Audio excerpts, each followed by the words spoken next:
All right, it's time to debunk some of this Starfield nonsense going on.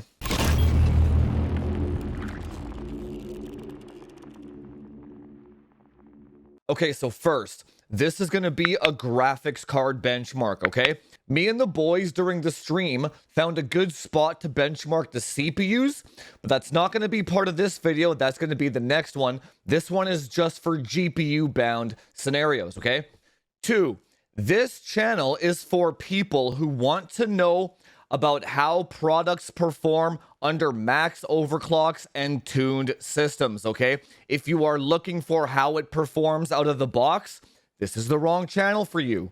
The reason why that's so critical to understand is because there are games out there where, let's say, the 7900 XTX does perform better than a 4090 in an untuned system scenario. Now, that's where all the confusion also comes from, because you will see people benchmarking out there with out-of-the-box settings showing that Radeon graphics cards are faster in certain scenarios. Now, 3, the reason why that is because the NVIDIA driver has a much more CPU-intensive overhead. So if you have 2 CPUs with the same clock speed, Radeon card, NVIDIA card, the Radeon card demands less performance from the CPU in order to perform well. Hence why you see in some scenarios with these mainstream tech tubers, when they benchmark, their systems are untuned, the Radeon card is going to perform better. Now, the hot topic out there right now is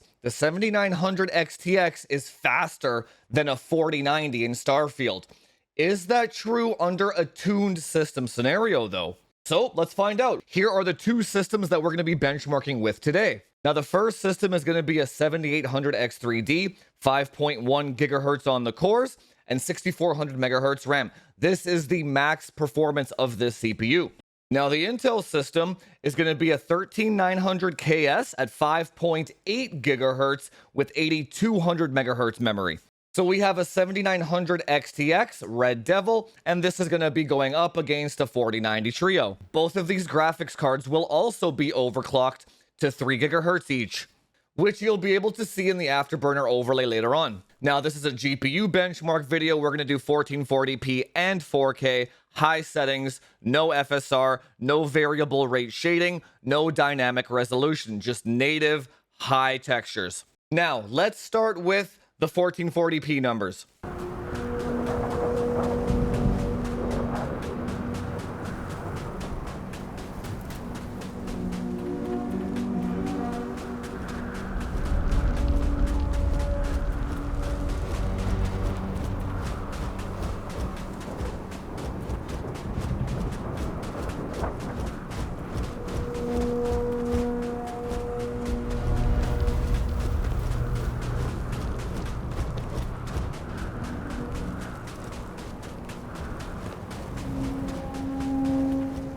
So in 1440p, the 7900 XTX and the 4090 perform within margin of error of each other, which is hella surprising. That's a W for AMD because that card costs $600 less. On the flip side, though, the 7900 XTX there was pulling 100 watts more than the 4090 and not even beating it. It was slightly under in the FPS, right? So technologically speaking, though, that's a huge L for RDNA 3. It's just a horridly inefficient architecture. Okay, so let's see what happens in 4K next then.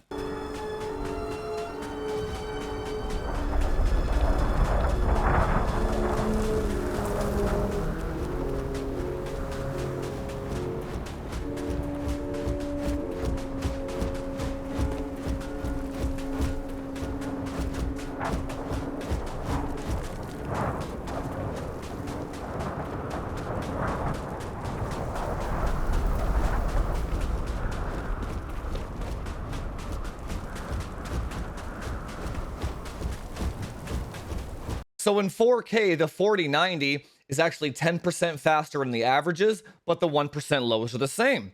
So at this point, I'm like, okay, this is crazy. So we can kind of start to see why the AMD cards are performing better than the NVIDIA ones in the mainstream benchmarks, right? Under tuned systems, it still falls short a little bit, But it almost seems to be a little crazy what AMD can do when they really put their mind to it, doesn't it? So I already know what the next thing the comments are going to say. But Zoofus, the Intel system is running at 8,000 megahertz RAM. That's not fair.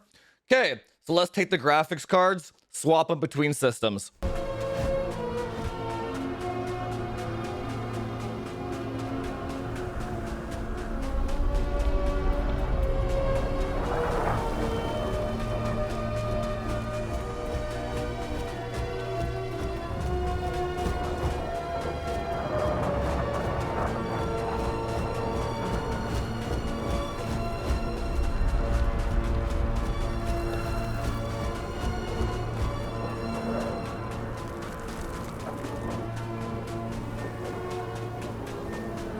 So 1440p, margin of error again between both of these systems. 1% lows on the 7900 XTX were a bit lower this time, which was odd.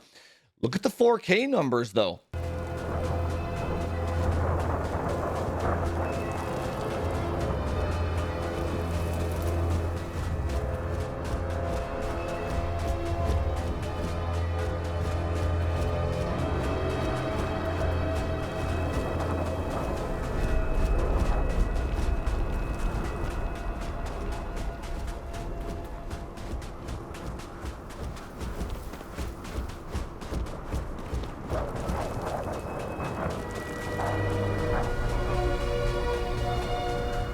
So the 7900 XTX was 16% slower than the 4090 when it was running on an Intel system versus an AMD system.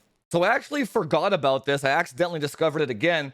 But when you put AMD graphics cards on Intel systems, they do not get smart access memory. It looks like they lost about an extra 6-7% performance because of that. So the secret sauce of smart access memory is actually what's carrying the AMD platform to compete with NVIDIA and Intel in this title. As soon as you take away smart access memory, NVIDIA's back on top. So I don't know what AMD is doing. It's not a bad thing. It's actually a really good thing. Whatever they're doing, they're competing. It's also a bad thing though, because a lot of people are running Intel platforms. So basically what AMD is telling you is if you have an Intel CPU, don't buy our graphics card because it's not going to run as well, which seems pretty silly. If you look at the NVIDIA graphics card, it performs the exact same on either platform. So the real truth and the reality is the 7900 XTX and the 4090 perform within margin of error of each other in this title. Unless you use the 7900 XTX on an Intel platform, then you're about 15% behind. But if you own a 4090, use whatever platform you want. When you have enough CPU horsepower, the AMD cards are not faster than the NVIDIA ones in this title. They are just hella fast for the AMD card. But that's the whole point of overclocking and tuning. You brute force engine deficiencies and NVIDIA driver overhead. So make sure you subscribe so you see the next video where we do CPU benchmarks. We'll use both graphics cards again anyway, just for funsies, but then instead of 4K, we'll add 1080p instead in a much populated area of the city in the game. Anyway, guys, super quick video today. I hope you learned something. And if you like the content, hit that subscribe button. Do all that YouTube SEO stuff. Like, share, subscribe. Comment down below what platform you're using. And if you're poor and Todd Howard says to buy more hardware. And I'll see you guys in the next one. Talk to you later.